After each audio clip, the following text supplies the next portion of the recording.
Hi, everyone. Welcome to the Match+Book series on the EBPL podcast. My name is Paul. I am the adult services librarian here at the library. The Match+Book series is really about matching people with all sorts of different book genres and categories that they might be interested in, as well as ones that maybe you don't think you're interested in, but would like to explore further. The form for Match+Book can be found on our homepage under the adult reading subheading. So normally we take a look at forms that people have already submitted, and I will flesh those out a little bit further. Today I wanted to go down a slightly different path where we will look into some of the best short story collections that are in our catalog, since this will be coming out in May. And May is actually National Short Story Month. If you are interested in short stories in any way, maybe want to try your own hand at writing a short story, we have our annual competition. It is a short story contest called 73 Words in 732, and it will have all the information about how you can submit a story. We will then take the story and put it on our blog, and it's a great way to promote creativity in the community and see what everybody else has to share. I think it's a great place to start if you want to try your hand at something like this. Let's take a look at some of the best we have to offer from our catalog. So let's start with the book 10th of December by George Saunders. George Saunders, if you know the name but maybe don't know the book itself, he is popular for a book that came out in 2017 called Lincoln in the Bardo, which was more of an experimental novel about Abraham Lincoln. These stories also tend to have that quality to it in some way, where they're wholly original, and yet they could be almost like too original in that they cover such a wide scope of how human beings tend to interact with each other in all of the really like minutely human ways, but also incredibly bizarre ways as well. And it kind of meshes those themes together. He has a tendency to make them really sad, but funny at the same time. And it's hard to do that and make it interesting and make me not want to close the book. So he does that in a very deft style, I would say. I'd say if you were familiar with the writing of Kurt Vonnegut, that definitely check out George Saunders. He has a lot of the same concepts in his book, where it's almost like sci-fi-ish concepts that are used to reflect aspects of human nature to make it seem strange and bizarre, but also to kind of get to know the characters on a really fine, granular level as well. He does an excellent job of navigating all of those threads and making something really excellent. The opening story is about a girl who is kidnapped right before her birthday. A boy who lives nearby, he sees her being kidnapped and grapples with whether he would like to say something to his parents or to the police. And the reason why you would think somebody obviously would come forward and say, of course, I saw that happen, but the girl stopped hanging out with him to hang out with a more popular set of kids. And so he thinks, oh, maybe I shouldn't say something because she shunned me.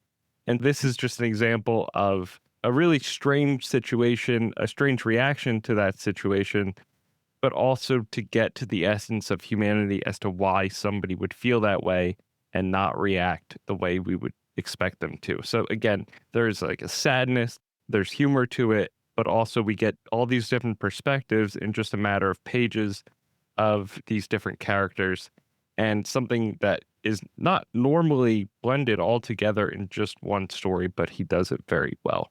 So if that's something you think you would be interested in, definitely check out 10th of December. The next short story collection I wanted to discuss is Get in Trouble by Kelly Link. This was a finalist for the Pulitzer Prize in 2016. Kelly writes similarly to George Saunders in some way, where there is this combination of genres that she slips into. So it might be fantasy, horror, mystery, some magical realism thrown in there. And so she really likes to keep you guessing with what the next subject of one of her stories is going to be about, because they truly go in all sorts of directions. One will be about evil twins, the next is about astronauts, and the one after that might be about Wizard of Oz. They're all different. She is truly skipping from one to the other, and it is really incredible to see somebody who can write in all of these genres and all these topics. And I would say she has a bit more of an optimistic attitude toward humanity, something maybe closer to a Ray Bradbury rather than a Kurt Vonnegut. A story that exemplifies a lot of Kelly Link's writing is the first story, which is The Summer People, and it concerns a young girl who is tasked with providing care for the titular summer people, who are these group of mysterious neighbors who live in a house that always seems to be shape-shifting every time our protagonist enters it. We see our protagonist adapts to what she wants it to look like. And so we find this girl who's maybe a little bit disconnected from other children her age or from her own life. And so she uses this group of people and this house as like this magical entity to really find herself, maybe escape reality. Maybe that's a little bit left to the reader to decide what exactly she's kind of trying to do. But this kind of exemplifies what is trying to be achieved through these stories. A lot of the stories tackle these really large concepts and put us into these very well realized alternate realities that are just amazing in how well they've been achieved and the world building involved.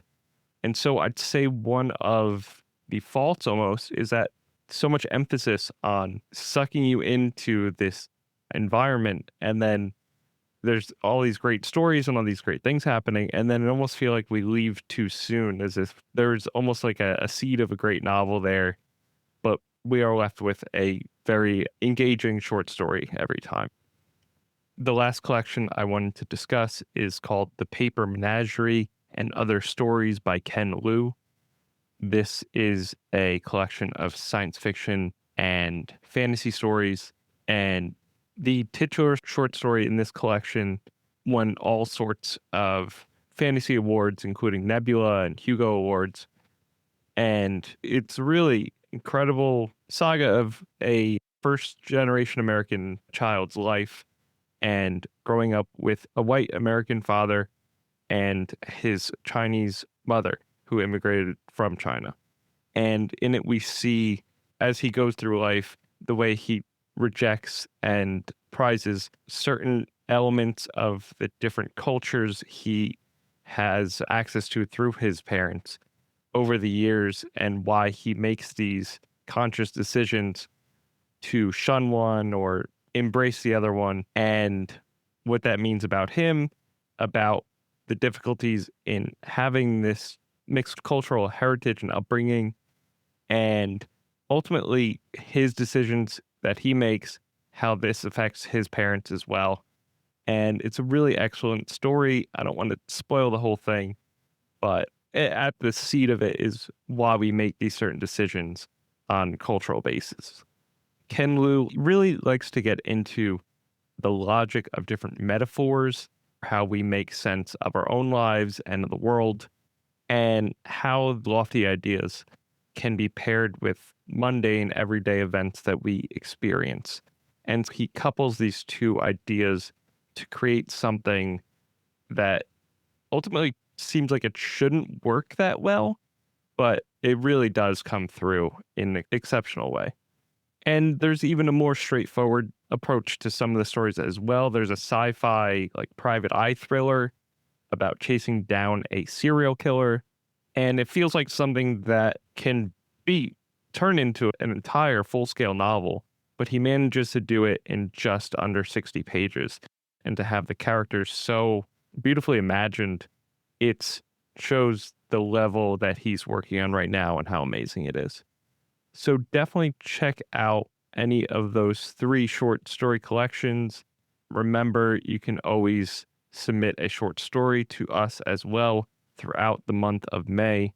If you're interested in listening to more episodes of this podcast series or any of our other wonderful series, head over to the EBPL podcast that is at ilove.ebpl.org/podcast to find our main feed.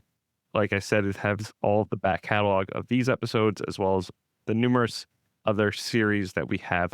Thank you all for listening, and thank you to Melissa Hosick for editing this episode.